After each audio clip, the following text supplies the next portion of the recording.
Before I reconvene our meeting, I just want to shut the door. Where are you going with this? No, I just want to shut the door. I just, on behalf of our council, I want to thank Isabel for her service to our citizens and to the city, and we wish her the best in her future endeavors. And there is an agenda item later on, and the council will discuss how we are going to fill the vacancy. So again, thank you, Isabel, for your service. And with that, Hey, Mike, direction of closed session? He hasn't opened. oh, I haven't opened. Thank you. I haven't opened.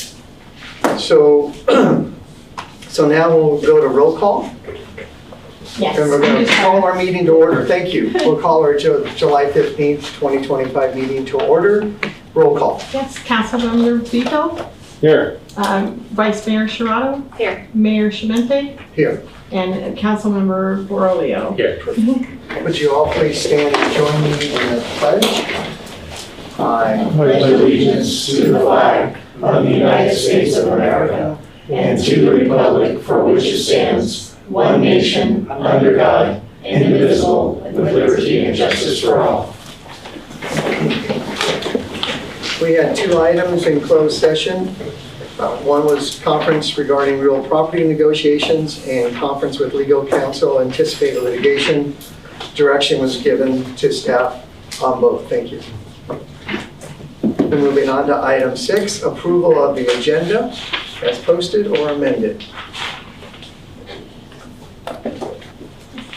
Staff would like to make the two following amendments. Kindly pull out item 9F and to move item 9K to consent. Okay.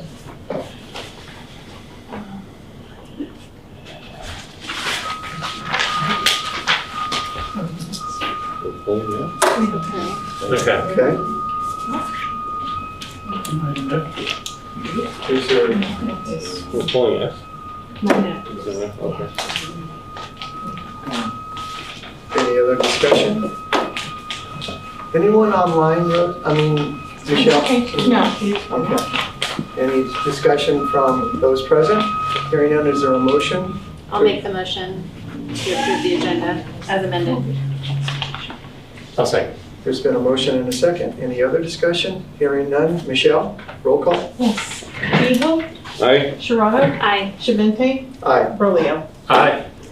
Okay, moving on to item 7, public comment. The public may address the council on any item of public interest not otherwise on the agenda that is within the jurisdiction of the city. No action may be taken. Matters to be addressed may be referred to city staff or placed on a subsequent meeting agenda. Speakers are limited to 5 minutes per person. Is there anyone present who would like to make a comment? If you would, please step to the mic, state your name, and tell us. Hi there, I'm Susie Plunkett and I'm with the Angels Camp Business Association.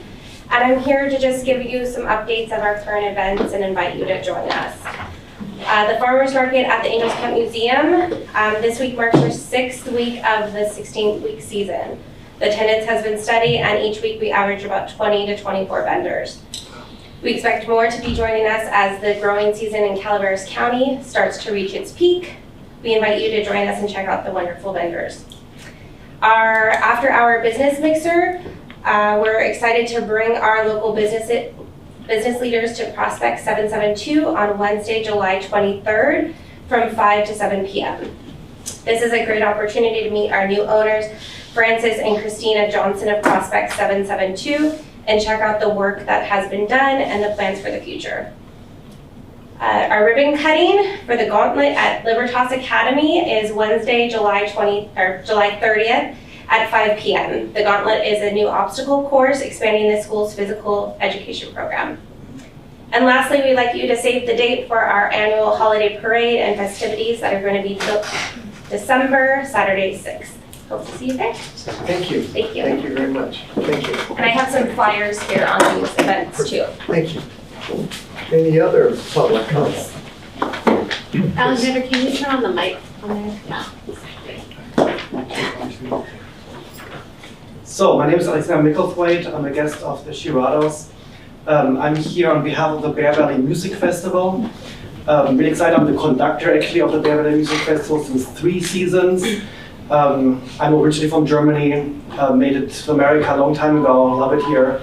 And well, I'm absolutely enraptured by Angels Camp, by this whole area, but specifically the whole idea of music up the mountain. And you might know it, you might have been there, maybe not.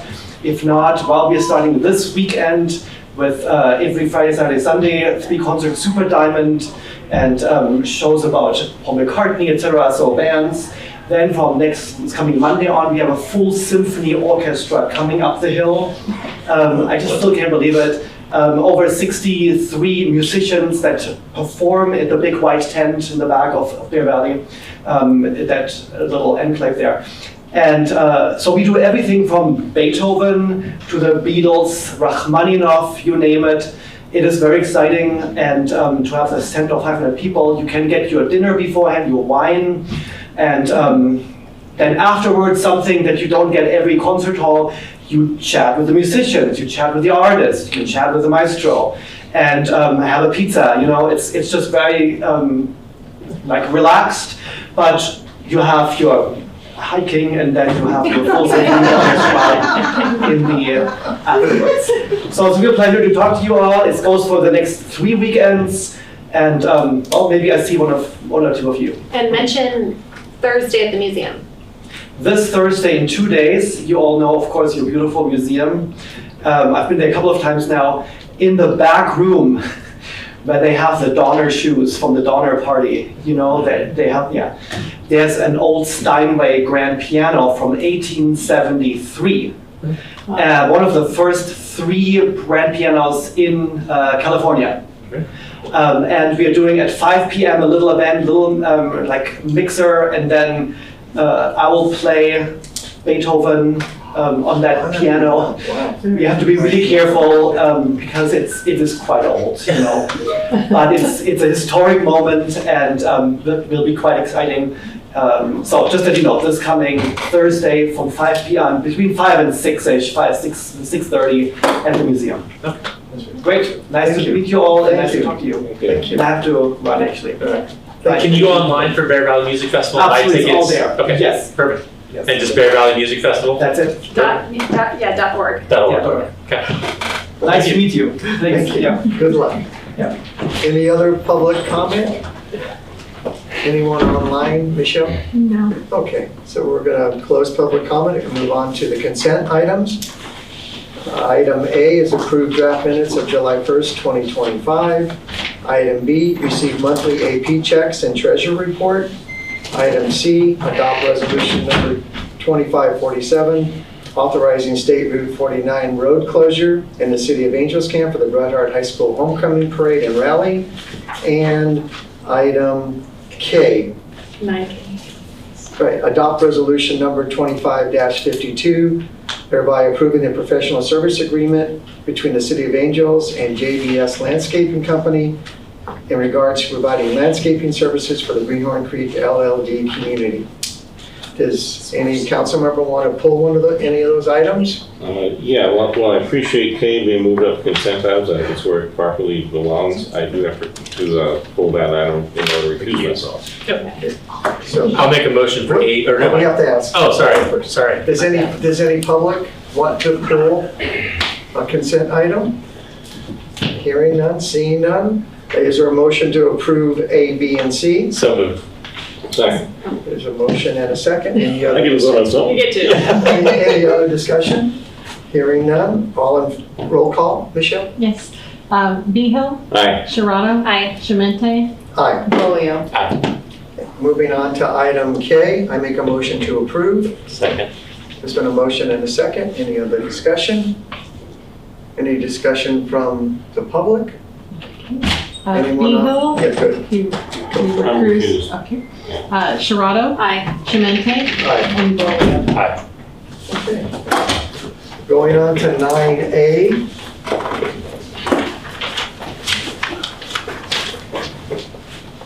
Receive a quarterly verbal report from the Planning Commission. Amy. So Park's over, she misses us. Mayor and council members, I misread it, and so I'm giving you an annual report, and the chairman of the planning commission is here also. So for the last fiscal year, just wanted to give you an update on what the planning commission did. We held 10 meetings and handled 21 separate planning items, many of which have come to you. And I just wanted to, I often hear the question, well, why bother with the planning commission? The city council hears all of it. There's a couple of reasons. One, it affords the public another opportunity to make comments. And many of our discussions at the planning commission are much longer than they might be at the city council. And they're 100% focused on planning items. Obviously, you guys do a full range of items. So that's one of the main things. And surprisingly, the Planning Commission also is the final authority, unless appealed, on conditional use permits, site development permits, variances, designs in the historical district, signs, which we formed a subcommittee for last year. So we did a fair amount of work this last fiscal year, and I'm going to introduce John Brother, who's been our chairman for quite some time, to say a couple words and answer any questions you might have about the Planning Commission. All yours. You get to come on. Slot up, John. He's used to having a gavel. I'm completely unprepared to say anything. You can ask me any question you want, and I can try to answer it. I have been on the planning commission for 14 years. Wow. Several of the last years as chairman. Nobody else seems to want to take that position, but so I give it, and I don't mind it. It's fun. I've learned a lot, and hope I'm serving the city well. I try. Any questions? You know, John, on behalf of the council, I want to thank you for the work that your planning commission does. I mean, you spent countless hours on these ordinances that we're seeing from the All Hazards Committee and you know, some of the issues. Having been a former planning commissioner, sometimes sitting in that seat isn't fun either, because you hear a wide range of issues, and you have to deal with a wide range of issues. And but I think we appreciate what you folks do, and what it does, it allows us to have some of those issues addressed in a kind of an informal way before they come to us. And so truly we appreciate the work that you folks do. Well, thank you very much. And I think I was raised in the planning commission under Gary Croletto, who kind of ruled with an iron hand. And I think I'm kind of the opposite of that. I'm a little more laid back. And I think the discussions that we have are congenial, good. No real, fights at the meeting, and some of them were difficult. The last meeting we had was a difficult decision for one of the items we had, but we came to a unanimous decision, and everybody was happy with it. So, thank you for your words. Thank you. Does anyone else? Any more questions? Any other questions? I got one other. The lady behind you is awesome too. So thank you very much. From, I don't know, ordinances, parks, planting flowers and stuff. You're pretty amazing. So thank you very much too. Gardening, I never thought. You have a big repertoire of stuff. I would give Amy another atta-girl. I have known Amy for the 20 plus years that we've been here, and was introduced to her when we were in the process of building a house. She answered some questions that nobody else could, and was a pleasure to work with, and has been ever since. So I'm glad she's on board with the Planning Commission and the Planning Department. She's probably the best planner we've ever had. 100%. Thank you. Thank you, John. Thanks, John. Thank you, Amy. The check is in the mail. Thank you. Are there any other public comments? Thank you, John. Okay, I'll sit down again. Thank you. Michelle, anyone online with a comment? I'm probably going to ask you that because probably. That's okay. All right, so we're going to move. Thank you all. Thank you both for what you do. Moving on to item 9B. Introduce, waive the first reading by substitution of title, hold a public hearing to consider the introduction of ordinance number 547, and set August 5th, 2025 for the second reading to update Chapter 2.12 and associated sections of the City of Angels Municipal Code relative to civil defense and disaster organization adopted in 1958 and renaming it Emergency Management and Response with updates reflecting current emergency response procedures and adopted emergency response documents. So we are going to have a public hearing, and just as a reminder, we'll go to staff first for their report, and then we'll bring it back to council. Council will ask any questions of staff, then we will open it up to the public for any public comments, and then after all the public comments have been shared, we then will bring it back to council for direction. So with that, Amy. Mr. Mayor, City Council, this is the last in a long line of the all hazards planning because we saved the shortest and the best for last. We thought that since 1958, when it used to be duck and covered under civil defense, that it was time for an update. Surprisingly little had to be updated. And so basically it's been changing it to say emergency management and response in documents as opposed to civil defense, as well as adding a provision for recovery, which we thought was very important. And it was a lesson they learned after the Butte fire. They had to stop and pass emergency ordinances in order to suspend certain requirements so that they could expedite recovery for rebuilding. So we've added that to our code. That's all it really is, and I'd be happy to answer any questions. If for anybody not familiar with the background of this project, it's been going on for approximately 3 to 4 years with participation by department heads, planning commissioners, city council members, and we have had at least 2 public workshops about the all hazards planning code. I'd be happy to answer any questions. I have one question. It's by changing the emphasis from civil defense to emergency management and response. What was the old one? It said civil defense and disaster recovery. I think it's something like that. By limiting the civil defense, are we limiting ourselves to anything that we can do in response to something that's maybe not a natural disaster? Maybe something political, maybe something that gang related, something that threatens our community, and we want to be proactive in trying to deal with that. Is by limiting the civil defense portion, limiting us in what we can do possibly. We basically used as models some state models that were out there, and they use the emergency response. I will defer to the city attorney. I would think emergency response would encompass those things that you mentioned. Yeah, because California's interpretation of civil defense might be different than Oklahoma's. Mm-hmm. And that's kind of where I'm looking there. And again, I would defer to Will as to, is emergency response going to cover? I would think so. I would think it would be. Yeah, I would think that the emergency part of it encapsulates what civil defense used to mean. And I will get some additional information about that before your second reading, just for reassurance. Okay, thank you. Okay. I had a comment. Mine is just an edit to, on page 8, page, I don't know what page you want to go off of, but hang on a second. Is it in the ordinance itself? It's in the ordinance itself. It's chapter 212. Yes. And it's the second page, so it's 2/3. It's B.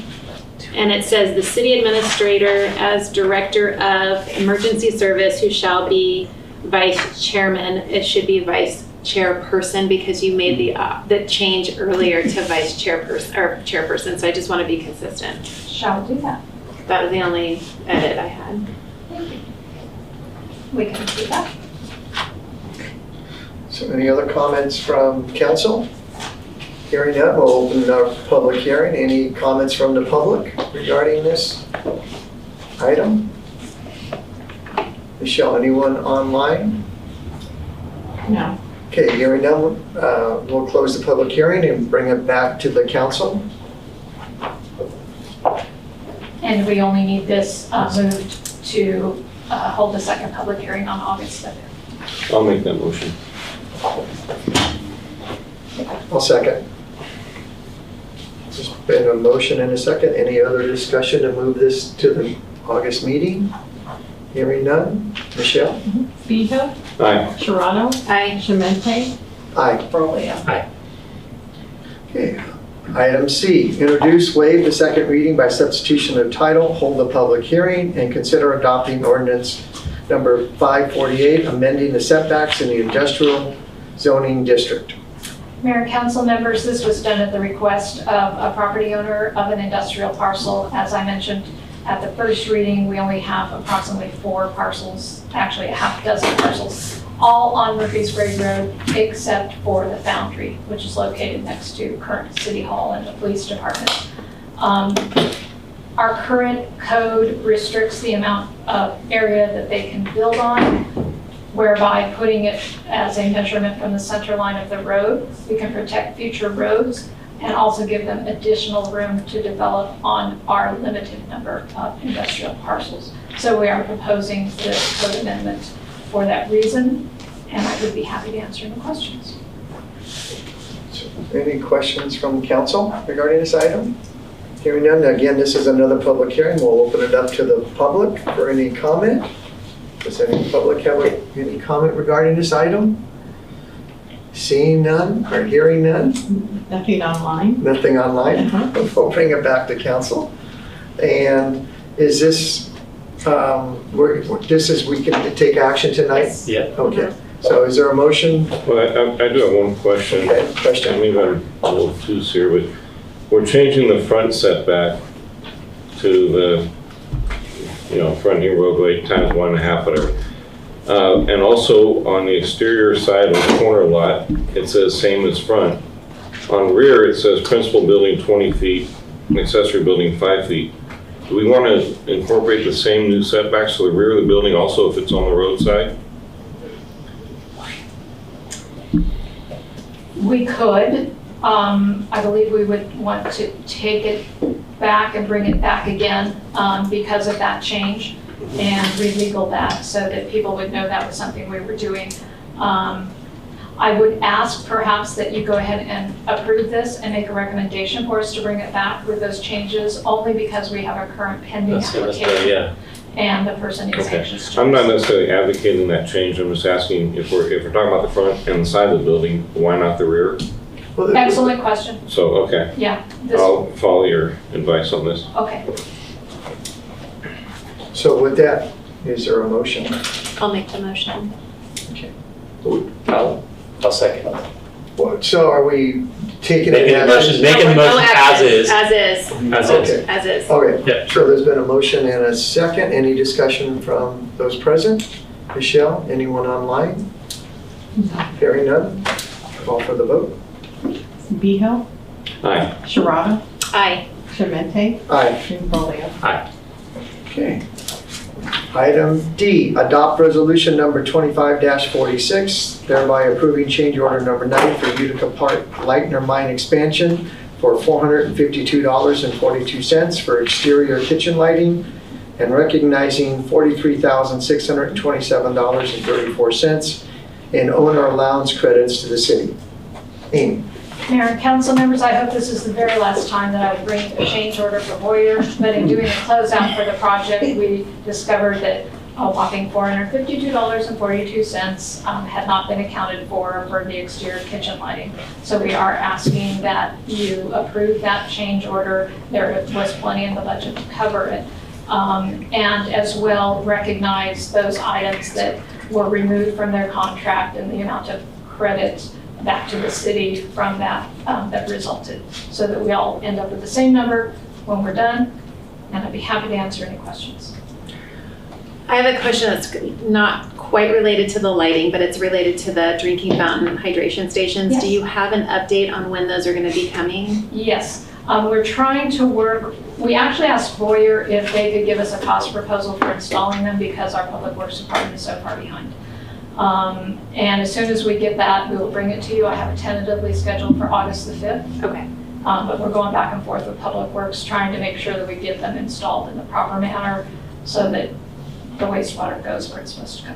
But all the underground is in, the water and wastewater It lines? is, we do have to tap into it. I thought they'd already put holes. but Oh, yeah, they didn't stub up? They did not stub up, so we are Okay. gonna have to tap into it. So you will be coming back with a park update Oh, in yeah, August? but not for a change order. Not for a change order, okay, gotcha. Park updates will always come. Any other discussion from council?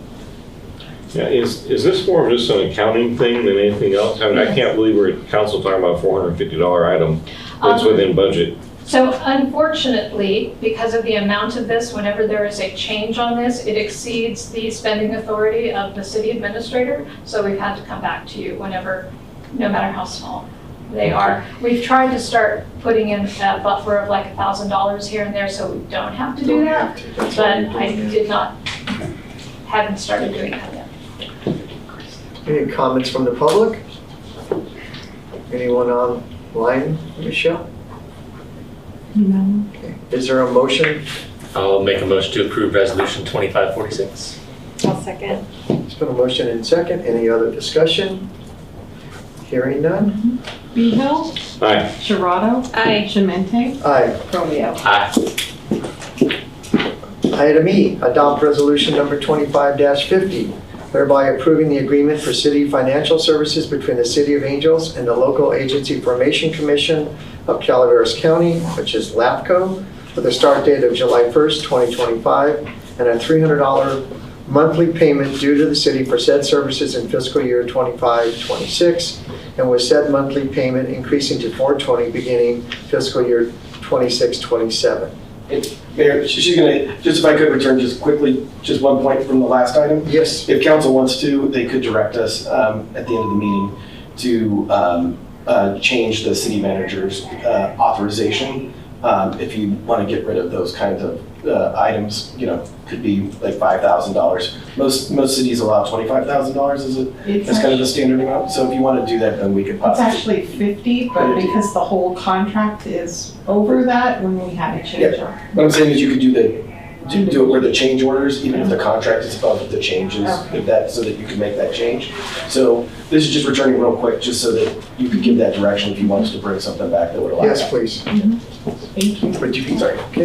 Mhm. Okay. Yeah. Okay. What would it cost to do that? And is it worth it?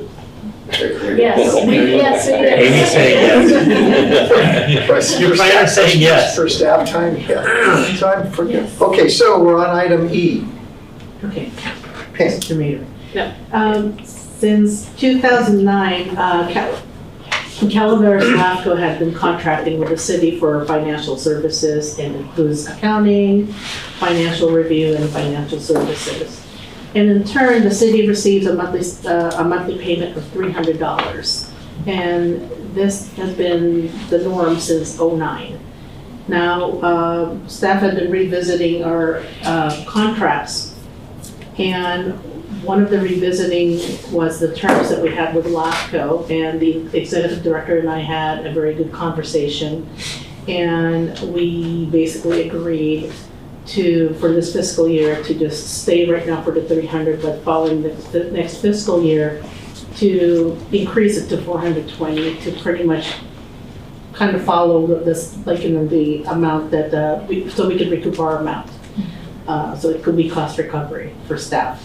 On top of that, staff had also added a provision for us to revisit this agreement once every 3 years, so that both parties will be able to sit down and say, is there something that you want to change, or there's something that we want to change, and then we could work things out during that time. So why isn't there an inflator in the contract? It was written in 2009, was Correct. it? And it has didn't have that in there, and it's never been updated. So cost increase at some point, then we are, I guess I'm going to ask you this. I mean, is that a fair amount for the amount of work that you're doing? I did an analysis over the last few years of what time staff has put into it with that rate, and that currently right now that would cover our costs. But we did talk about putting an inflator into it in the future. Okay. Any other questions from council? Any questions from public? Nothing online. Okay, we'll move it. 301. So is there a motion to approve? I'll make a motion to approve resolution 2550. Second? There's been a motion and a second. Any other discussion? Anyone in the public? Hearing none? Michelle? Behill, Aye. Sharado, Aye. Shabente, Aye. Brolio. Okay. Item G, adopt resolution number 25-48, thereby authorizing grant application to the Environmental Enhancement and Mitigation Program for Angels Creek Trail. Amy. Mr. Mayor and council members, with our new city engineer, they heard the words Angels Creek Trail and how we want to get that moving forward. And that happened to coincide with the closing tomorrow of the deadline for the EEM grants. And that would allow us to pursue an easement or purchase of a connection from Greenhorn Creek to Finnegan Court for the trail. And we have everything lined up and ready to go, except for a resolution by the city council. I'd be happy to answer any questions about that. We are asking for your approval. I met with Melissa Raggio yesterday with COG, and I think we're going to have about $200,000 that's going to be set aside for pedestrian and bike trails. So let's also keep connected with her on that Only 200,000? Sorry. for right now. Okay. That's a special little thing that's only earmarked for pedestrian Okay. and bike. There's other CMAQ, funds, but yeah. yeah, this is CMAQ a, and other things. yeah. How competitive is this grant? It's pretty competitive. People who've done them before have pretty good success with them because you have an enormous number of loopholes you have to jump through.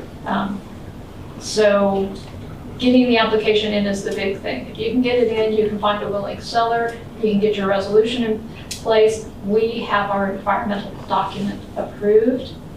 That's a biggie. I think we have a good chance, I would say, on this. I've personally had about a 90% success rate on these. Any other discussion? Have we been having discussions with the lot owner? So that's, Yes, and we'd like to not go into too much detail Sure. about that until such time as we would actually have monies to enter into negotiations, if that's possible. Any other comments? Anybody from, any public comment? Not on. No. Get your words right out of my mouth, Michelle. All right, hearing no public? I would like to see that go forward. I'm all for the Angels Camp Trail and anything like that. It's good stuff. Thank you for sharing. We'll bring it back for, is there a motion? I'll make a motion to approve resolution 2548. I'll second. It's been a motion and a second. Any other discussion? From the public, online, from the council, hearing none. Michelle? Behill, Aye. Sharado, Aye. Shabente, Aye. and Brolio. Aye. Okay. Item H, adopt resolution number 25-49, thereby approving the request to accept $116,640 of conditionally approved grant monies from the Cannabis Tax Fund Grant Program. Scott? Good evening, council, mayor, vice mayor, and council members. What you have before you today is a request to approve resolution 25-49 for the acceptance of a grant award in $116,640 from the CHP's Cannabis Tax Grant Program. This will be I believe the third year that the police department has received this grant. This is the largest amount that we've received, and I'll go into that shortly as to what that includes. A lot of it includes DUI saturation patrols, overtime for officers to go out and puts an extra officer out on the street to conduct enforcement details related to impaired driving specifically. It also supplies funds for education and training for officers to obtain impairment-related training courses, pays for the courses, pays for the travel, and also pays for the reimbursement costs for an officer to work the patrol shift that the officer would be working in lieu of their travel and training. The big piece of this is that we were awarded a total of $70,000 for a new DUI enforcement patrol vehicle, $50,000 of that for the purchase of the vehicle, $20,000 for the upfitting of the vehicle. We appreciate that dollar amount being granted to us if accepted by council, although the cost of a new patrol vehicle fully outfitted is probably more closer to around $95,000. I was just recently on the phone last week with the state contracted Ford Explorer dealership for police vehicles. The 26s are coming out, and they're expecting that vehicle itself to be running about $60,000. So, as you know, the cost of everything go up. The outfitting of patrol vehicles is closer to probably around between $25,000 and $30,000. By the time you put all the Code 3 equipment, the computer equipment, I'd like to have funds, hopefully there's enough funds to put a radar unit in the patrol vehicle. So what I'm asking in addition to council is for a budget adjustment to allow for an additional $25,000 to cover the cost of the patrol vehicle for DUI enforcement purposes, but can also be used in a patrol capacity as well. And at least we're not buying a Chrysler or a Dodge, right? No Chrysler. No. But you can only drive at night. Because when it's cool, Yeah. it's the temperatures are When it's not too hot. Scott, I may have asked you this question before. How do you determine whether or not someone's under the influence of marijuana? At field sobriety tests. Field sobriety tests are universal to any sort of impairment. Oh, they are, It's not okay. alcohol has specific signs and symptoms, but so does other drug impairment. So it could be prescription medication. Same thing. You're going to have similar impairments to intoxication. Okay. Any other? That's part of the training that would be afforded. We've got hopefully a couple new officers coming on board in the near future. And that would be training that would be paid for by the grant that we could send them to under the grant. That's the DRE? No, that would probably be, that wouldn't be a brand new officer. DRE is very, it's a 2-week training. So there's a lot more to the DRE training. They would get the SFS, Standardized Field Sobriety Test training, which is I believe a 3-day course, and then A-RIDE, which is an Advanced Roadside Impaired Driving. Good job on the acronyms. So A-RIDE is just a more advanced impairment course, more drug focused than alcohol focused like the Standardized Field Sobriety Test one is. So yeah. Scott, how old is your current fleet? Is this a car you would need anyway, or is this a car we're taking advantage of because we have a grant? Can the money, the $70,000, be put aside for purchase in a year or two? Where do we? The money can't be put aside because the vehicle has to be used during this grant period as part of the grant. We haven't bought a vehicle in 2 to 3 years, a new vehicle. So we are getting to the point where I thought maybe we could get through this year. But next fiscal year, I was going to be definitely asking for 1 to 2 new patrol vehicles for the city because our fleet is, we have, I would say on average right now, they're about 5 to 6 years old is the average age of those vehicles. And, some of them are in the 60, 70,000 mile range as it is. And like I've stated before, 2 of the 2 Chargers have both had motors put in them, new motors put in them under warranty, but they were still new motors and we're still having issues with those vehicles on occasion. So this, although it would be an additional vehicle to the fleet, it's one that's going to end up replacing another vehicle at some point in time. Okay. Any other comments or questions? I do. Just so you got $50,000 per vehicle, $20,000 for the outfitting, and then you're asking for another $25,000. Is that enough? I mean, from the numbers you were throwing out, I was trying to add them up real quick. That's pretty darn close. And if you can spend another $1,000, that's fine. I just don't want to have to come back Well, if we're $2,000 and I shouldn't. Okay. I was actually really surprised when I talked to the dealership and they gave me that $60,000 price for the new Explorers. I haven't shopped around that much. There's a potential that we look at like a Ford F-150 makes a Responder, which is a police vehicle. Chevy makes a police vehicle. Chevy pickups make a police vehicle. The Explorers are actually most convenient for us, especially in our streets, because they're smaller, shorter wheelbase, and they're just easier to maneuver around the city limits. So, but you participate in the state bid list, right, for these vehicles? Yeah, we would hopefully be utilizing the state contract for police vehicles. Those numbers are supposed to come out from the dealership that I talked to last week at the end of this week sometime. So hopefully I get a response from them at the end of this week. I was just kind of trying to get my feelers out and figure out what the costs were looking at. And I didn't know until the end of last week that they were mentioning $60,000 to $65,000 for a new vehicle.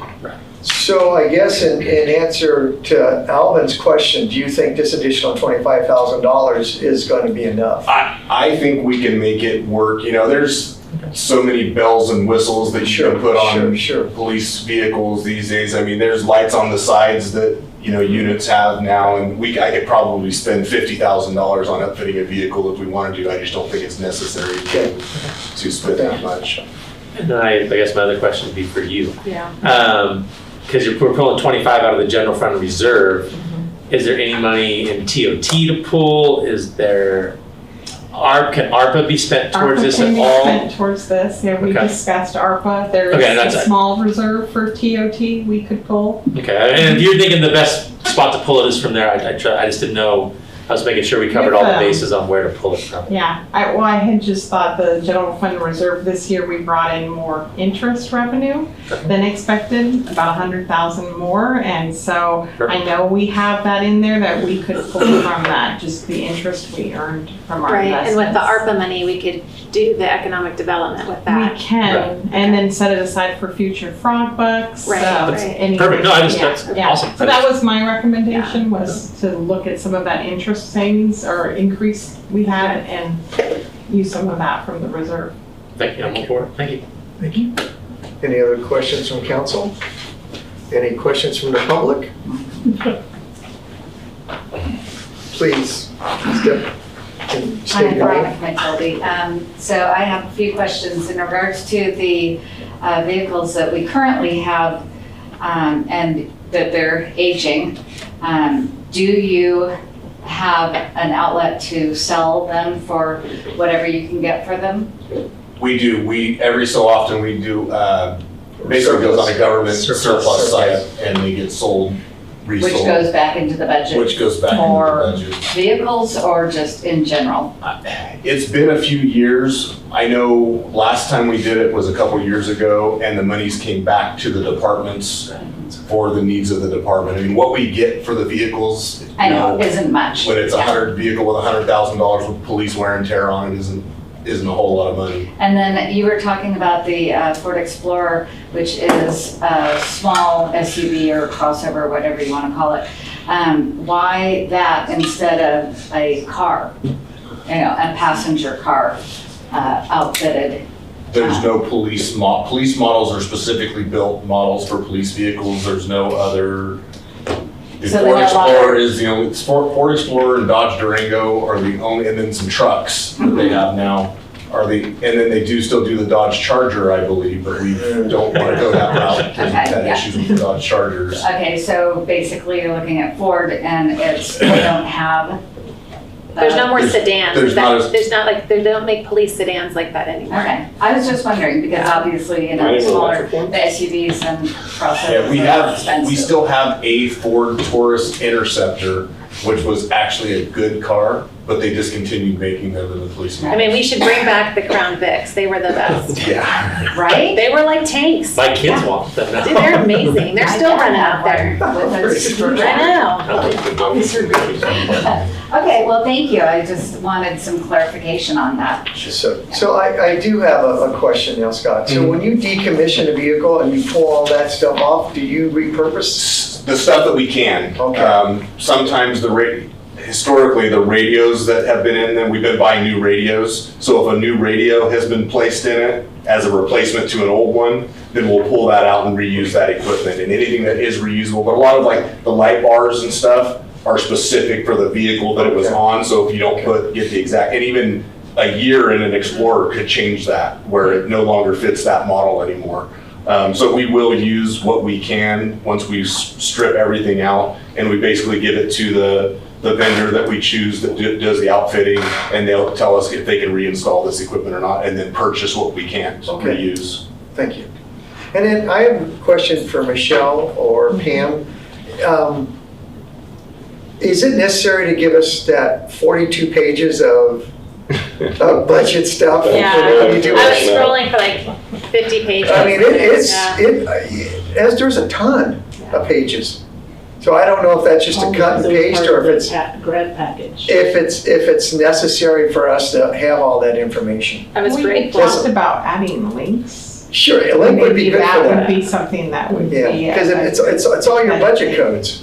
Yeah. Pages and pages I of don't budget see the codes. relevance of it I don't either. because there's no I think- numbers attached to it. So, I mean, but thank you for bringing that up because I noticed that. That was a good call. so, any other comments from, go ahead. No, I second that. Oh, you I see- scrolled through it on my iPad before I came to Yeah. it. Yeah. Oh, yeah, it's like All those at forever. home are going, yes, thank you. You guys didn't read it all? Sorry? Yeah, we didn't read it. I'll make a, If that's printed single-sided, Yeah. Oh, I mean, no. I was just wondering if they have backup cameras, because, I saw you parallel parking. Some of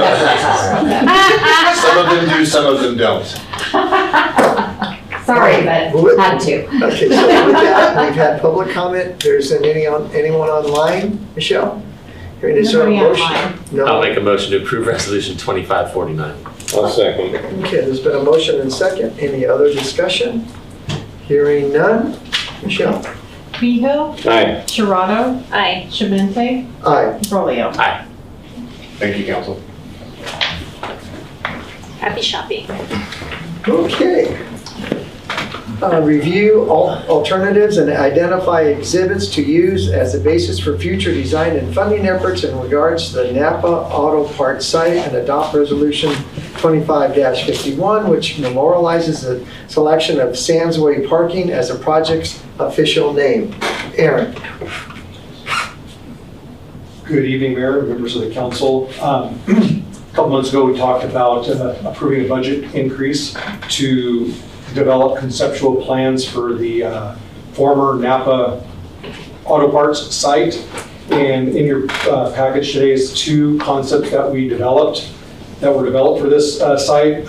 We looked towards a 2017 master plan for guidance as to what was thought of before as a concept. So we looked at that, and we also looked at it like as a blank slate. If you're trying to maximize parking and circulation, what would we do in those situations? So one thing that came to my mind is it was difficult saying the former Napa Auto Parts. So I thought another name would be appropriate for Sandboy Parking. Anything you guys wanted to call it would be a little bit easier than calling it by the former glory that's not returning there. So there's the two options. Another constraint that we had was trying to make sure that we could get tractor trailers down to the park, with the understanding that in the past it's been used for emergency vehicles or staging for like PG&E fires, etc. So both of these scenarios accommodate that. Alternate one presented first because it is a preferred alternative. It expands Sam's Way to a two-way street from a one-way street, so we concentrate all the vehicular traffic on that. The north side of the parking lot, it gets us the most amount of parking spaces because we have the least, we save roadway width when we're only having one area, one roadway versus two. What else can I tell you about it? It's a little bit cheaper, under $100,000 cheaper than alternate number two. So with your selection of one of these alternatives, this would be our CIP, it would become a CIP project for the transportation, where if funding was identified, we'd already had a concept that we could start from this week, next week, 5 years from now, whenever it happens. Say, this is the thought process that went into it. This is what the council recommended. It's kind of July shovel ready. 2025. Alvin has a suggestion. I do. So, thanks. Throw me under the bus.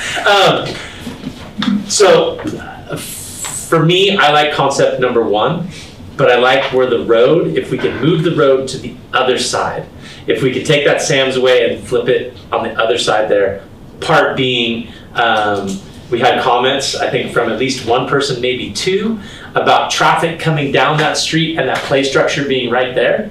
If we flipped that, that would then, there would be no traffic there next to the park where there's something could happen. And that's my only, there were some comments made, and I don't know how much of a cost difference it would cost to take the road from one side to the other side. So you make it one way going up. No, it would be 2 It would ways. be 2 ways, Oh, but two it would ways. be on the 2 ways to be on the other side. Okay. So I just don't know that, but that's, We could run a scenario there, I mean, I don't have an immediate like. It's an interesting objection, I concept, guess. and then you could do stairs down into the park. You could from do it, there. yeah, Like the- somehow get that connected to the park. yeah, I don't know, there's just, yeah, that, I agree. When you mention connectivity to the park, one of the things that's shown on here is an attached sidewalk to the roadway. Okay. So when you have a sidewalk that's attached to the roadway, you can get away with steeper slopes and still be compliant with ADA. Oh, you Okay. can. So if we move the parking to the north and move the road to the south, we would need to create a sidewalk on that north side with a switchback in it, Oh. so that we could be in here. In a $800,000 project, that's not gonna Okay. move the needle, I don't think a whole At lot. 500,000, right, Yeah, okay. yeah, so I, that's something we could work with, but we would need to consider.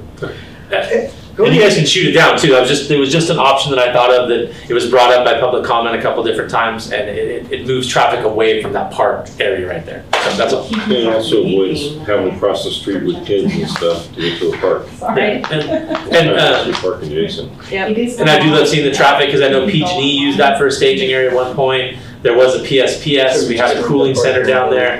I want to say Cal Fire was maybe down there at one point for something during Butte Fire, I forget, but I know there. O'Reilly Fire?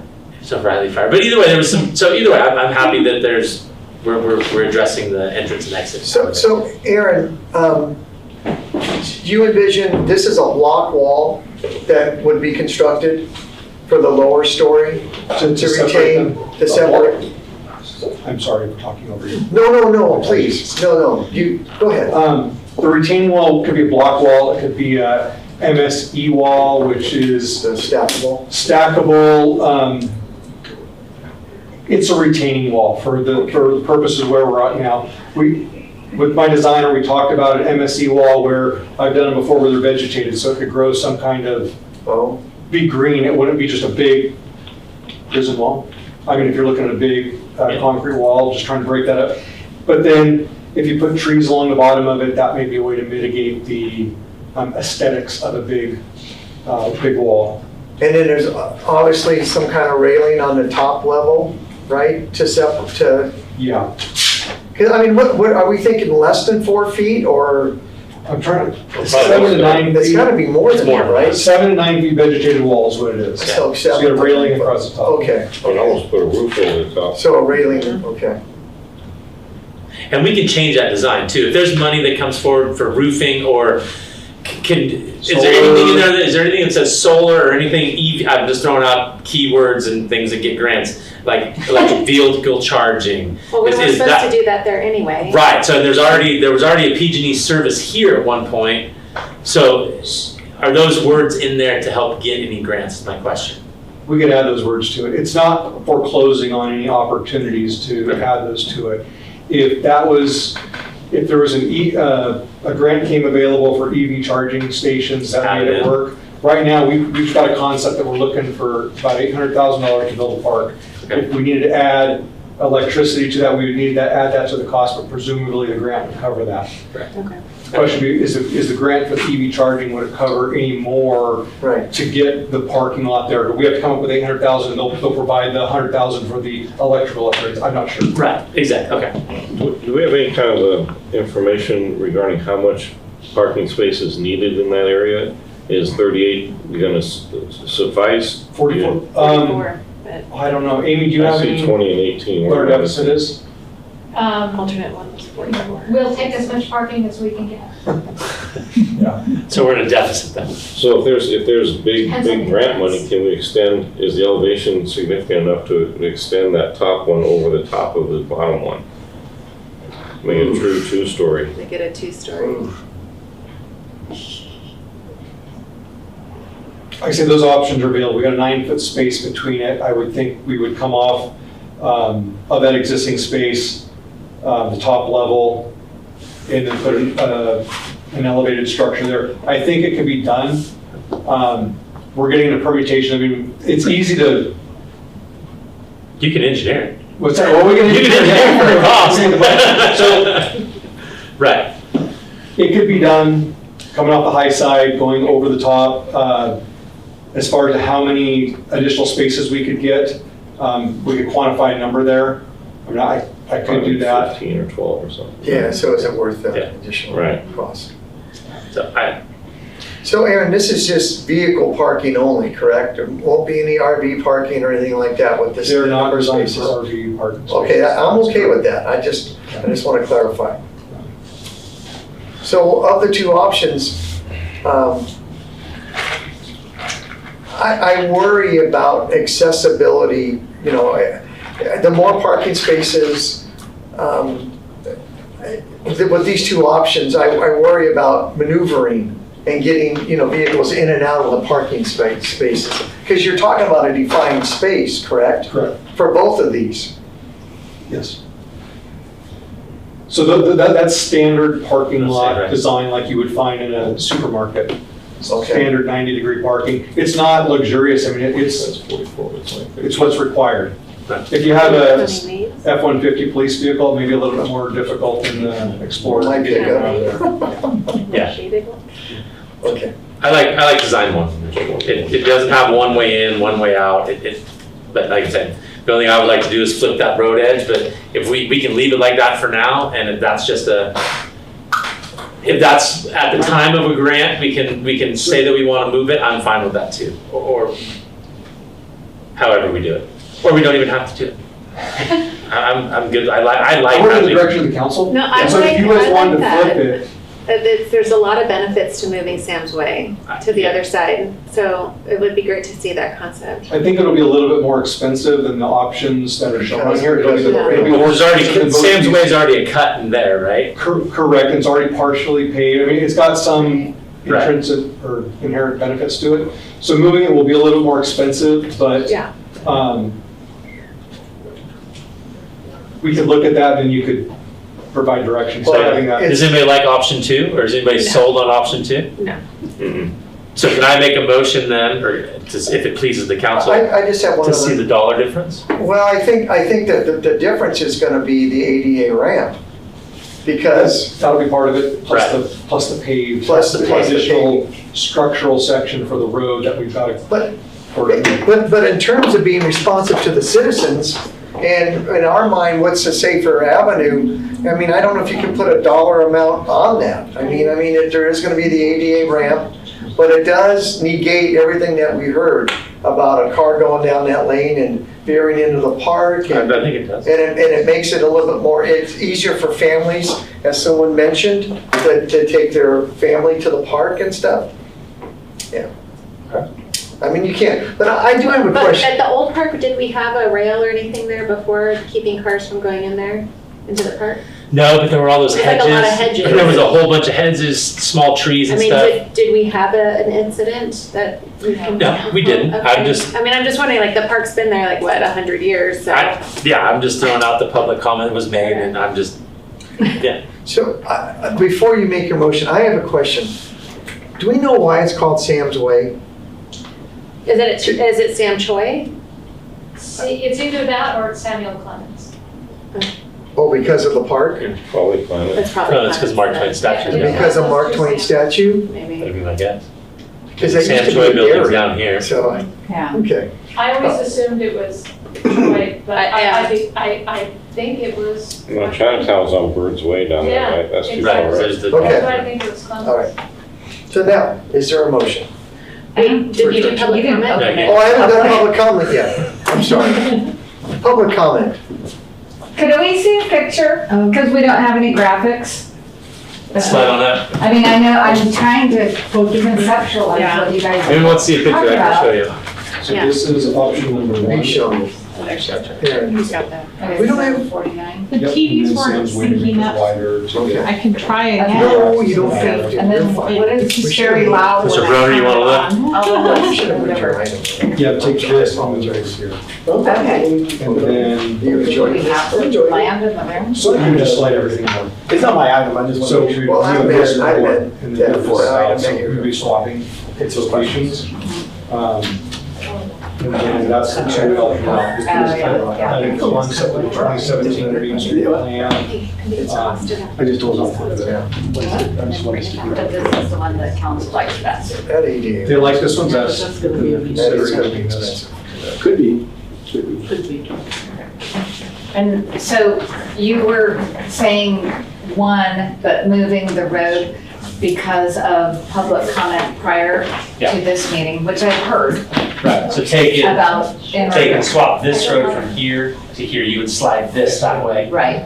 Yeah. And because of the public comment in regards to the If possibilities. possibility of a car, but if it, yeah, so, Oh, And- yeah, steps on the, brake steps on the gas. If you had to throw out a ballpark figure, what would that cost? Because I know this road Well, He's not gonna do, exists. The only- he's not gonna do that. the only thing I Okay. can say, the only thing I can say is that none of this is happening without some sort of a grant or anything Okay. anyways at this So point. basically, So- it would definitely cost more because you're going to eliminate one road and create another It's road. definitely gonna cost more. For So, a and couple- I've been here for the public comment that was made in regards to the safety. And as Caroline mentioned, the park's been there forever and a day. And there's been no incidents that anyone can recall, anyone? I don't remember anything. So my personal opinion is I really appreciate that you recognized public comment and brought that up and proposed that option. But I would say no, because that's a heck of a lot of money for something that has never happened. So, but I like your concept one. So there's my public comment. Would it be safer, Aaron, if we turn that one-way road, if we stay with option one and not move the road to the other side? If we went uphill with the one-way?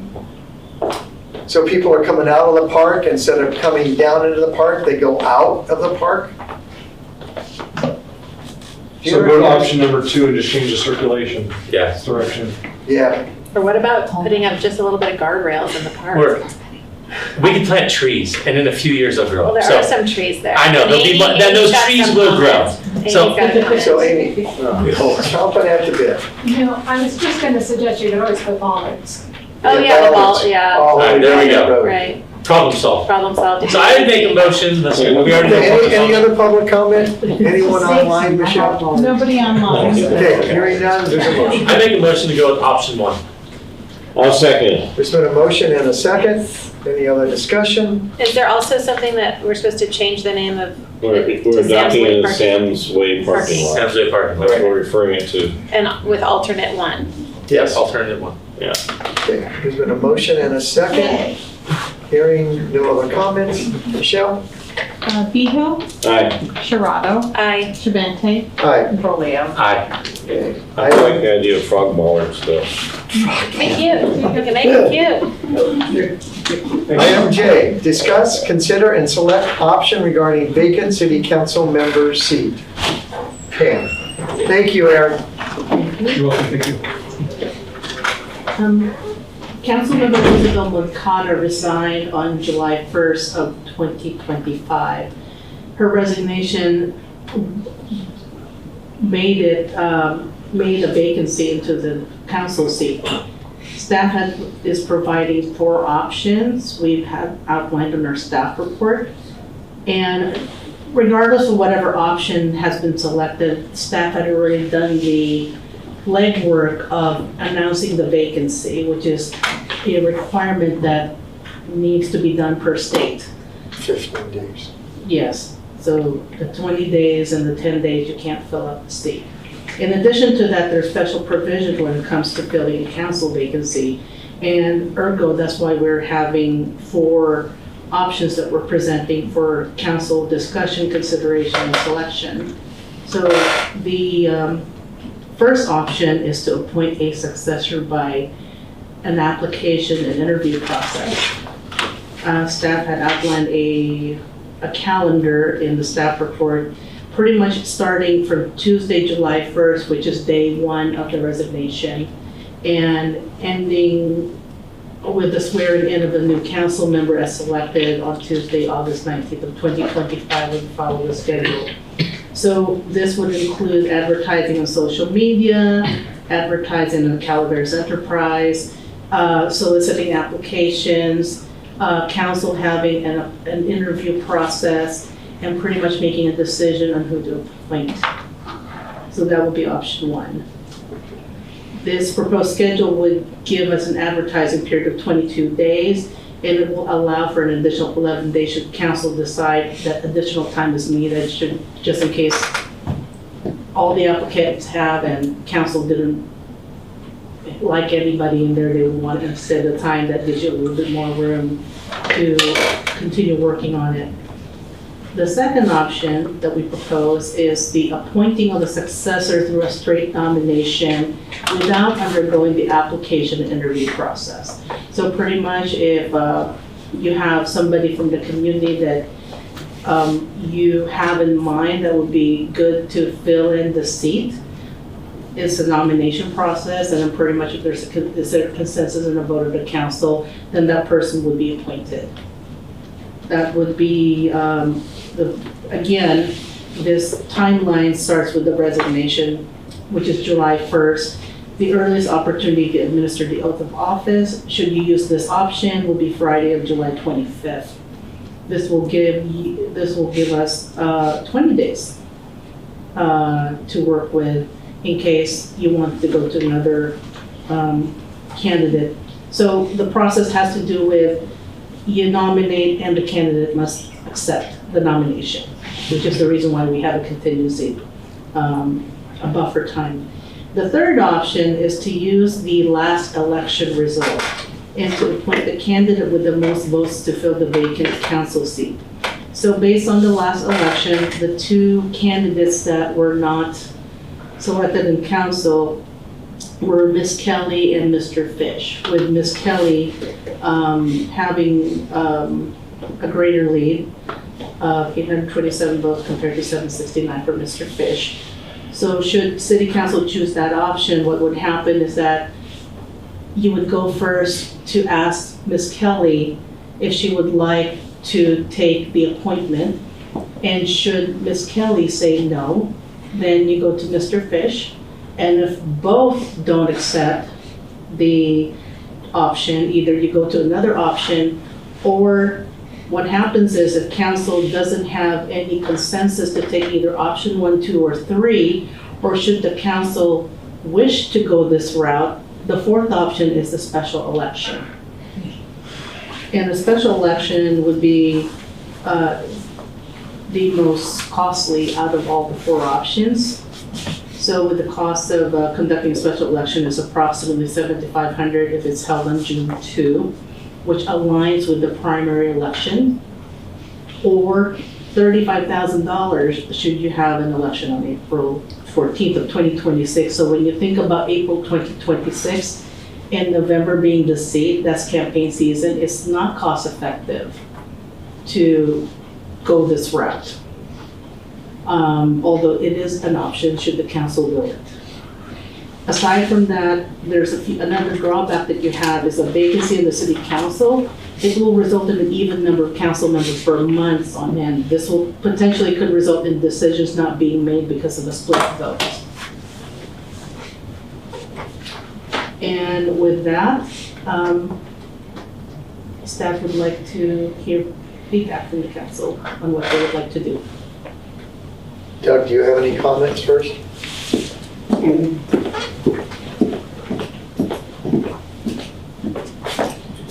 I mean, I think the overwhelming sense is that or the structure is you as a council can appoint effectively almost any way that you want, right?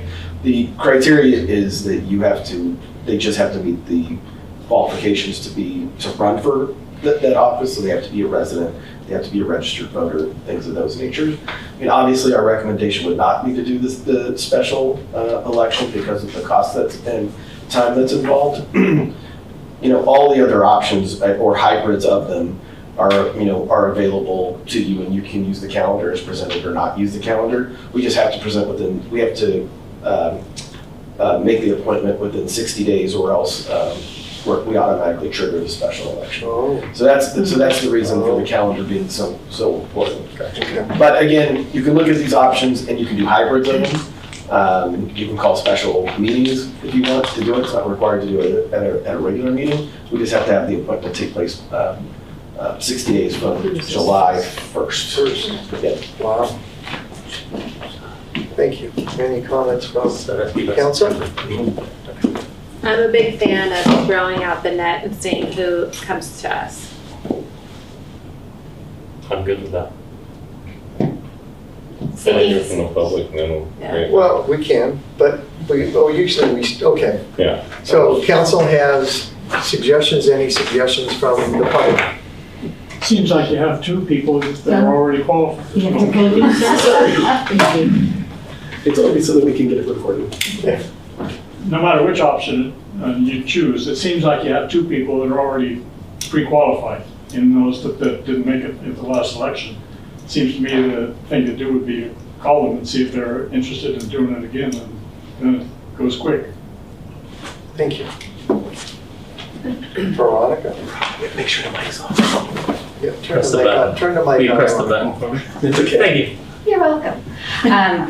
I'm all in favor of putting it out there to the public and seeing who responds and having the interviews. I know that when I first came on council, that's how it happened. And I think that you get people that might not have considered it before, and you're just getting a larger pool. And then, of course, it's up to you guys, to vote. So I'm 100% in favor of that. And I'm sure the two people, that didn't get in, if they want to, they'll come present themselves. So. No other public comment? Anyone online? No. Okay. Scott, do you have a comment? I do. I think I'd like to go with what precedent is. I mean, I know I was appointed to the council at one point. I think, Veronica, you were appointed to the council at one point. I was appointed. Caroline, but we all been appointed, and we all had to go through an interview process. Right, We all had to throw our hat in process. the ring and complete the forms and go through the interview and then let the council decide.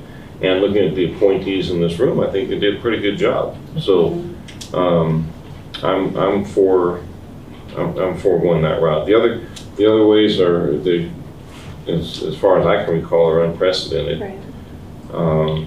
And we're not precluding anybody from applying that can qualify. So we're not saying no to Mary or Mike. No, they can do it. Yeah, they can put it down. So Doug, I have a question. So it sounds like the consensus, we will make a motion shortly, is to cast our net onto the waters.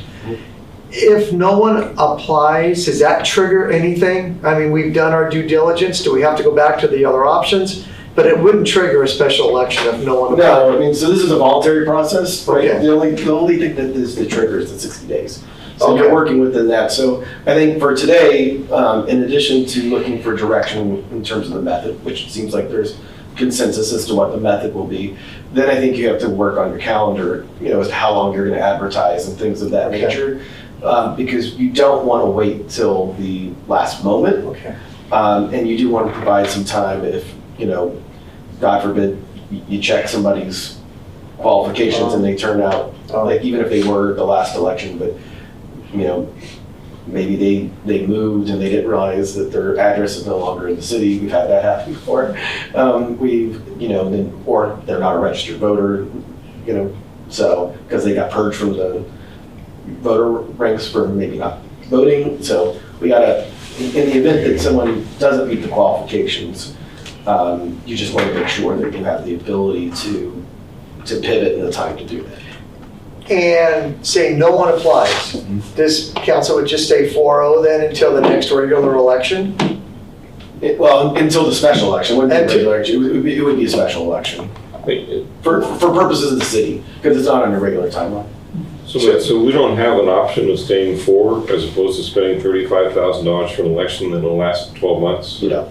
That's not an option. It's not an option. So we have to. Otherwise, we would have presented it. So we have to fill the position. You have to fill the position. In 60 days. Or you're required to go to a special election. So we have, so we have basically till September 1st. Right? Essentially, I mean, I'm not sure. You might have a day I or think two. it's August 30th, actually, Okay. but that's okay. Oh, we got time, it's just we gotta move. And I will say that the process that I think that there's consensus for is probably the overwhelmingly most common process. I've seen all the processes that have been presented used, but this is the most common. Yeah. It is. So we need to just get. I was looking at the calendar. And you can also we can also have a requirement that the clerk office verifies if anybody, beforehand, before they present. That's a good idea. Can I go ahead and interject? Yeah, absolutely. I just wanted to ask this question if it's available because it was a broader good point. So for example, if the appointment /interview process resulted in 0, would it be okay for the council to make a second option as part of their motion? Meaning to say, for example, option 2 would be their first option. If should option 2 not work, then go through a process where they choose somebody from the community and then it goes through the normal channels with the clerk verifying for qualification when it comes to ROV. So you can, I wouldn't recommend that we do it now because I think it could get confusing for people. I see. In terms of messaging, I just think at the point when you would do interviews, if there's nobody who's applied, or if everybody who's applied, let's just say there's 1 or 2 people, they don't meet the qualifications.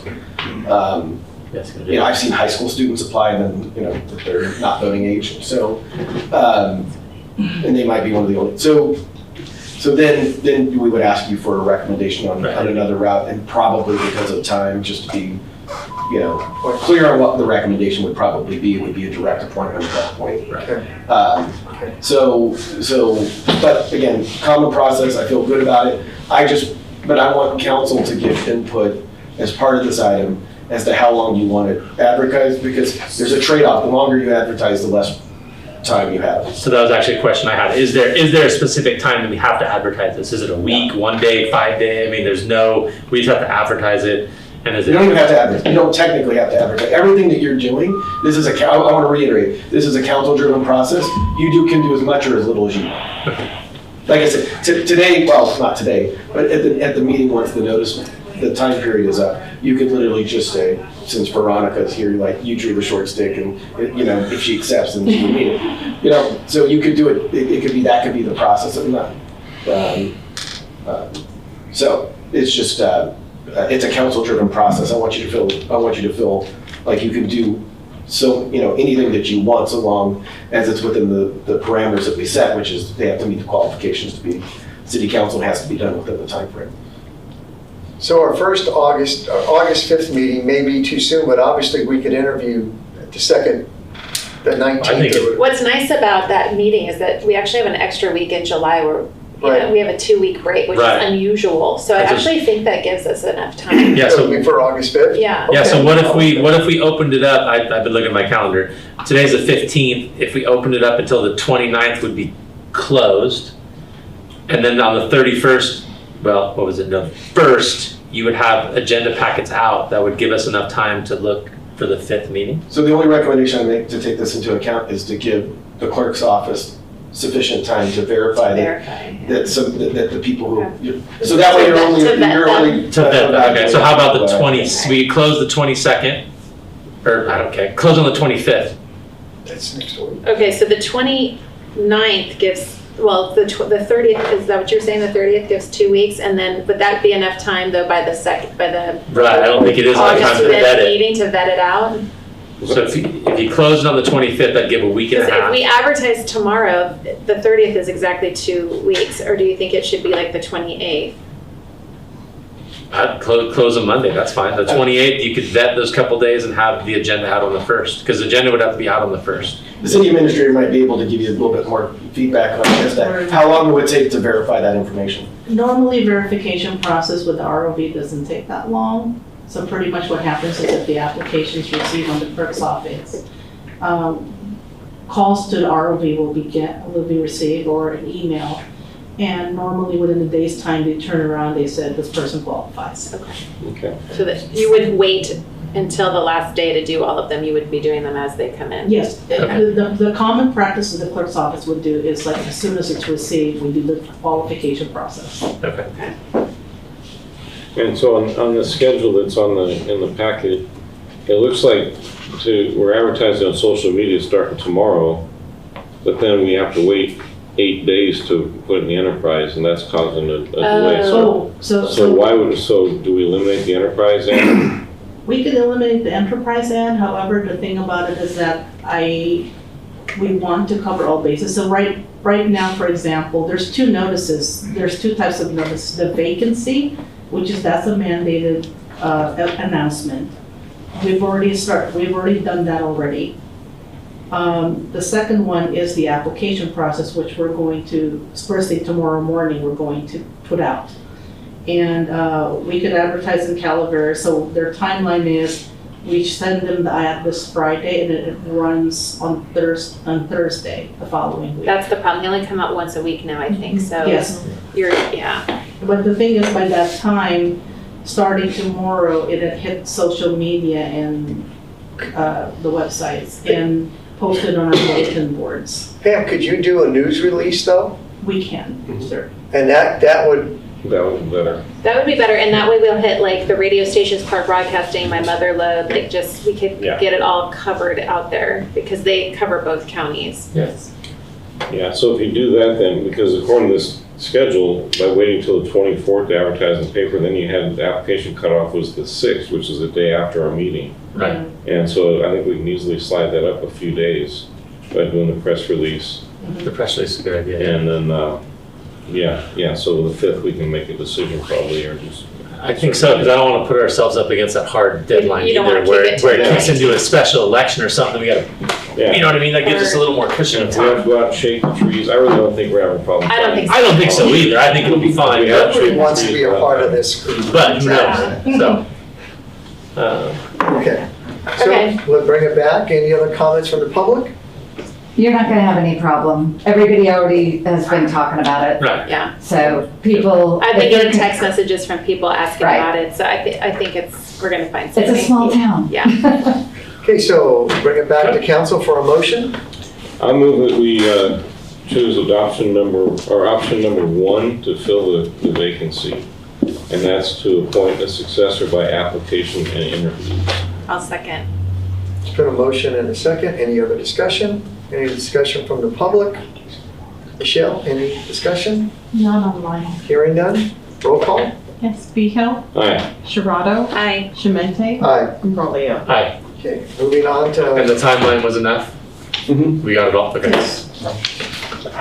item 9L, adopt resolution number 25-53, thereby approving the award of a 5-year grazing lease agreement to J. Hart Ranch with an annual lease payment of $10,500 per year, paid to the city for lease of the Springfield facility from fiscal year 25-26 through fiscal year 29-30. Thank you. Thank you, Doug. Drive safe. Yeah, we're all still scrolling down. Yeah. So, See that. staff had presented the grazing lease RFP a couple of months ago, and we went ahead and opened the RFP process. Staff had received one proposal from J. Hart Ranch. They're our current renters or lessees, and they propose to raise their rent up to an annual of $10,500 per year for the next 5 years. And so council, we're proposing to council to basically accept this lease agreement that we have on board. So far, staff, public works staff has worked with this lessee, and so far we had pretty much okay interactions with them. Any comments from council? I defer to the two cattlemen down there to tell me if they think this is fair and what the deal is. I think it's fair. Yeah. It's irrigated, there's irrigated ground, almost 90 acres of irrigated ground. And so that price is gonna be more than just dry land, dry grazing. And there is a stipulation about sprinklers. They're gonna do a walkthrough first before the new lease starts. Right. Okay. Broken, they repair. Yeah. The gates will be closed, in and out. Yep. Any other discussion from council? Any discussion? It's just do that. We've always done that. Okay, hearing no discussion. Anyone online? Amy has a comment? Okay, Amy doesn't have a comment? She just wants to come closer to me. Is there a motion to approve? I'll make a motion to approve resolution 2553. Second. There's been a motion and a second. Any other discussion? Hearing none from the public or anyone online, roll call. Behill. Aye. Sharado. Aye. Shemente. Aye. Brolio. Aye.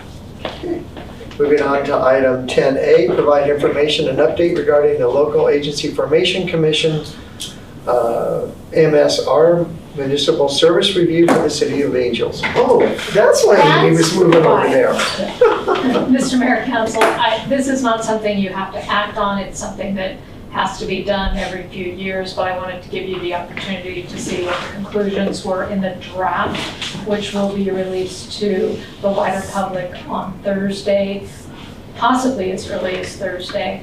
But there will be a workshop on this for the public coming up for LAPCO, and I just wanted to be out there for you guys in case you had any questions. What an MSR does is we basically tell them what our staffing is, what our budgeting is, and they use that should we ever apply for annexations. Be happy to answer any questions. I have questions. I need to find my spot. Yeah, questioning the facts in the report, is that what you're looking for? If there's any corrections you'd like to see made when it's released, or if you're not familiar with them, just so you know that they exist. Under street lighting services, Yes. the city street lighting system consists of 130 street lights and 32 street lights located within Greenhorn Creek subdivision. I know the LOD is we have 49 street lights. Gotcha. And I'm wondering if the 17 might be in the gallery and that hasn't been updated. Very possible. Yeah, I don't know why that discrepancy, but We that's did a a thought. major update and we very likely missed some updates. 17, I think you're right, in the gallery. I'll double check. Thank you.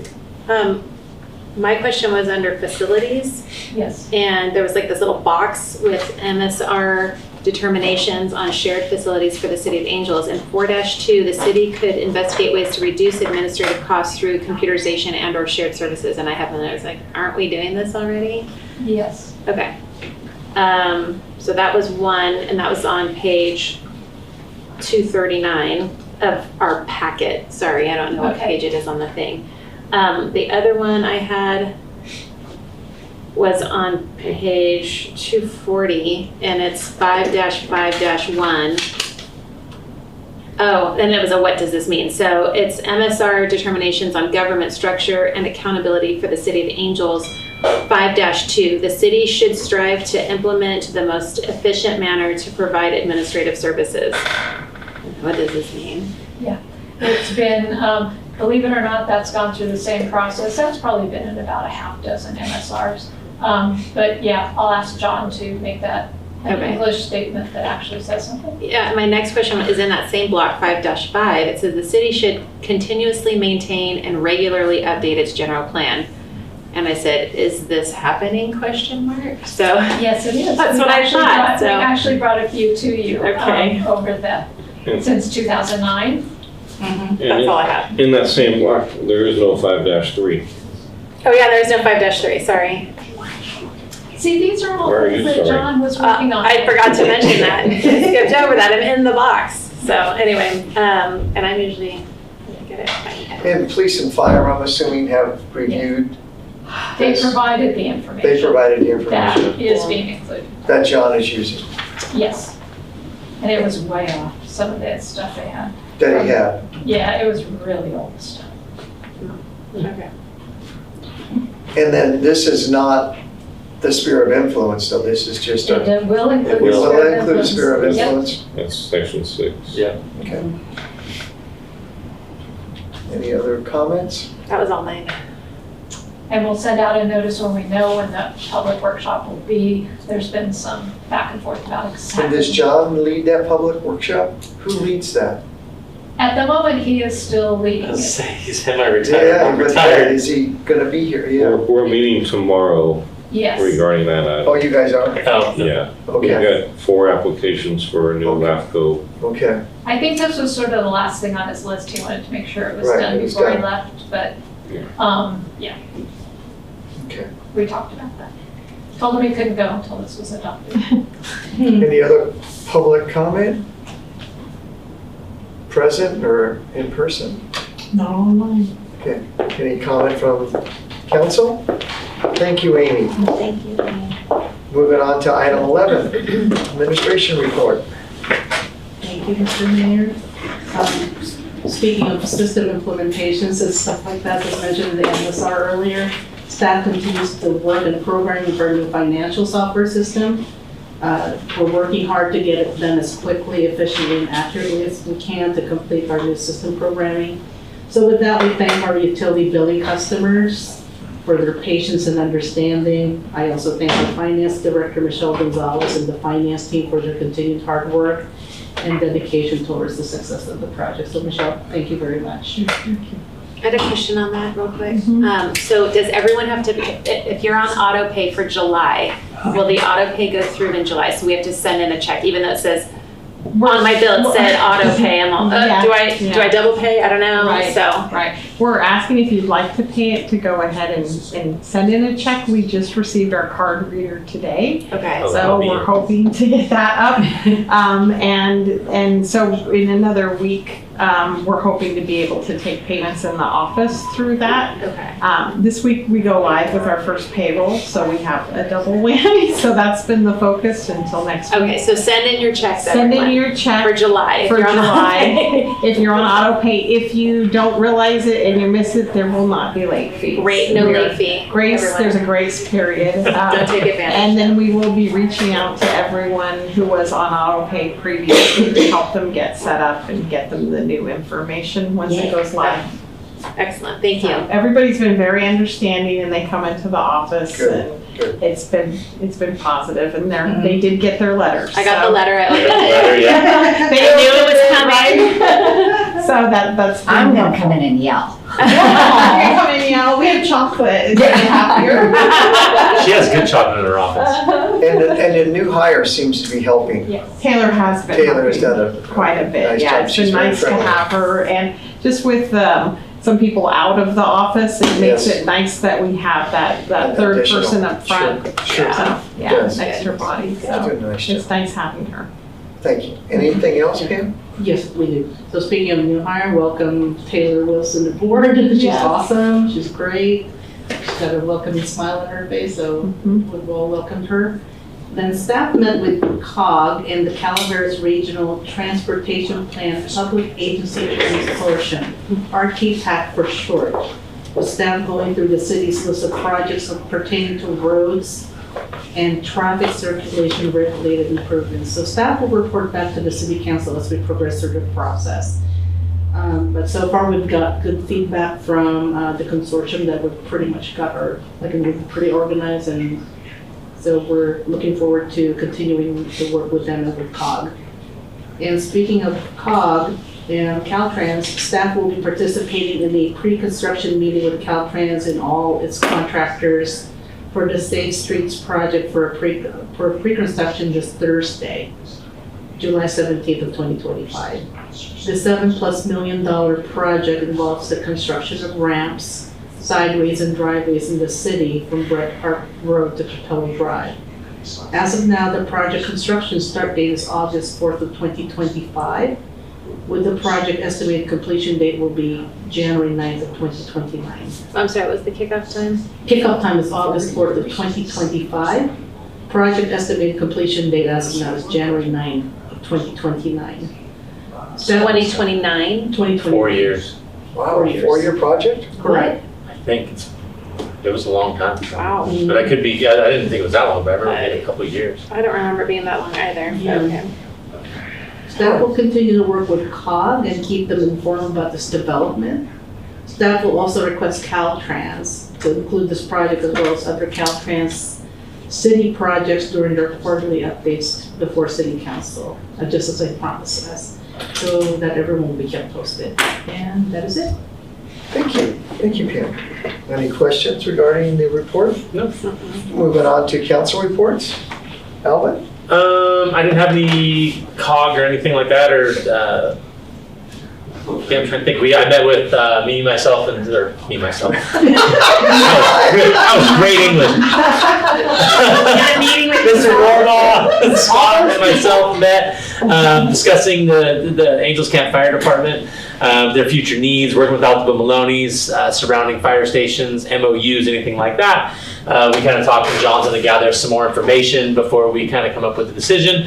And then after that, we'll include city administrator, Altaville Maloney's, and the other fire stations that we need to talk with, but we're just kind of gathering some information at the moment. And that's right. Thank you. Caroline? I had a FERC meeting for UWPA. It was our last, I think, FERC meeting, official FERC meeting.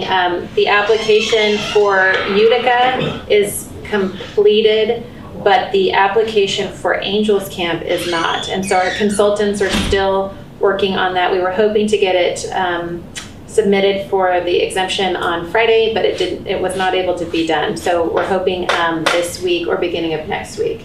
And so that was a little bit of a delay, but it's okay. It's still July. So we are hoping that it gets put to bed. But the FERC committee, formal committee is no longer necessary moving forward, and we'll just meet as an ad hoc committee meeting going forward. Thank you. You're welcome. Thank you.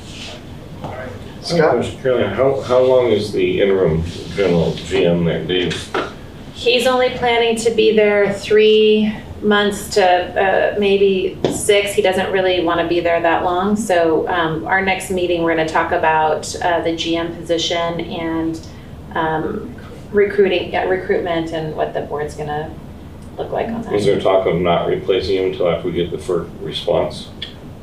No, because the FERC response is 2 years. 2 years, yeah. Right. 18 to 20. Yeah, and there's so much work because the official response is 2 years, but we still have components of the FERC exemption that are required that they said that we can turn in after the application, and they're going to be sending stuff back saying we need more information for this or for that. So there's a huge amount of workload, I would say, in the next 6 months to a year that's still FERC related to make sure that it's all buttoned up and completed so that they can make their decision. They have a board that makes that decision. Okay. Yeah. And you can answer data requests. Yeah. Tomorrow, Amanda Follendorf and, she's gonna kill me, I can't remember her name. Teresa? No, on the LAFCO. It starts with the last name starts with a P. It does. Oh, I feel bad, she's a nice lady. Anyway. I don't know anyone on LAFCO. Anita. Oh, Pat. Anita Pack. Yeah. Anyway. So Amanda, Anita, and I are meeting with John Benoit from LAFCO. John has been wanting to step down as the administrator for a long time. And so we do have 4 applications to replace John, and we're going to go over those. And something should be happening very soon. Okay. And that's it. Thank you. I had the pleasure of attending Shorty's grand opening, and we wish her the best with the new barbershop. Tomorrow we're going to a CPPA meeting. Sneak preview is that rates are going to be 18%. We're going to do talk about some possible amendments to the bylaws. The one that Dennis is recommending is to seek applications and not do an election for the at-large members. because of the response, and then some are just clerical changes. And the big thing with PG&E is PG&E now is discussing looking at some kind of 4-year rate as opposed to mid-year shifts. And so maybe we'll start to see some stabilization in our rate. So there'll be more to report after tomorrow's meeting. So then that's what I have. Correspondence. There are none, sir. No correspondence. Calendar. Let's all look at our thing. Right here, yeah. I have UWPA next Yep, next Tuesday. And I'm the alternate, so I will do LAFCO a week from Monday. And then we can talk about when we appoint a new city council person, what positions they will take, et cetera. So. And you were all invited by Alexander Micklethwaite to attend the Thursday thing at the museum from 5 to 6:30, something like that. So for Bear Valley Music Festival, he'll be playing that Steinway, so it'll be interesting. Yeah. And we do have the business. Yeah. And we do have the business mixer next week. So. That's right. Any future agenda items? Go to the farmer's market. Oh yeah, the farmer's market. I have a future agenda item I'd like to bring up. It was brought to my attention about some historical monuments around town that are just starting to fall apart. One in particular was the chicken ladder that was over here between, it's like hard scrabble, you go up from there. So I think it would be nice to just get that on a rotation schedule of just checking it and just on a maintenance schedule if it's not already. But I just wanted to bring that to the attention. Is that public or private property? I don't know, so that's why I'm throwing it out there. I don't know. But it's something that has been part of our history for a long time. It's pretty well recognized here in Angels Camp. So if it is something that we're responsible for, I want to make sure that we are taking responsibility for it and maintaining it. And I would like just an update on the CIP project for Habitat, the water loop at the end of town, and where we are with that. And Amy, is August 5th, or is it going to be the 19th for the sign? It's going to Planning Commission on August 14th. No, the sign ordinance. Remember? The sign ordinance is going to Planning Commission. Oh, it hasn't been to planning yet. No, we were waiting to, I was hoping for a full slate of. So we made it August 14th. I just was under the assumption that it had already been. Okay, all right. We were going to take it July and. All right, that's fine. That's fine. Any other agenda items? Alvin? The only thing, not agenda, but I would still love to do at some point soon, a study session or something with all of our goals that we want. Right, strategic plan of some sort, whether it's whether it's City Gate or whatever it is, but I think or even all of especially if we're bringing on a new member, that might be a great. I think it'll all fit into that at the same time, but and whether that's a special meeting or we do something here, but I think we all need to give our input on where our direction is at. City Gate is working on a quote breakdown as we speak. Before we order a new one, you probably dust off the old one and read what it says. Yeah. Probably still applicable. He's working on the quote where we're going to revisit what we have. The strategic plan. So we're like in the middle of the last strategic plan we made, so it'd be good to do a check-in, like, are we on track? Have we exceeded? I don't know. Or what we've checked off the list, and I mean, I know like IT was a big thing and we were way behind on, so either way. Okay. All right. So is there a motion to adjourn? So moved. Second. There's been a motion and a second. Behill? Aye. Shirado? Aye. Shemente? Aye. And Brolio? Aye. Thank you, everyone. So,